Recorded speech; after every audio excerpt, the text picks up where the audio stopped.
Ma'am, sana mapansin niyo rin ako, bakit kailangan kainin ang siopaw ng babae tapos bakit kailangan kainin ng babae ang yung talong namin. So, syempre mga kasabi, napaka-simple lang yan sa ating standard. Syempre, normal lang po ito na ginagawa ng mag-asawa na parehas sila nagpapatagisan, di ba? Ang babae at lalaki, kapag ka mag-asawa na ito, normal na kinakain nila parehas ang kanilang mga alaga. Siyempre, kung ang babae ay kinakain ng talong na isang lalaki, ganun din naman ang isang lalaki sa kanyang asawa.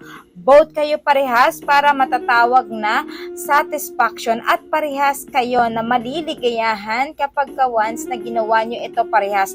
Normal po ito sa mag-asawa. Ito yung tinatawag na foreplay muna bago kayo makipaglaban sa bakbakan sa gera, mga kasabi. Kasi kapag once na gera ka agad tapos walang foreplay, ang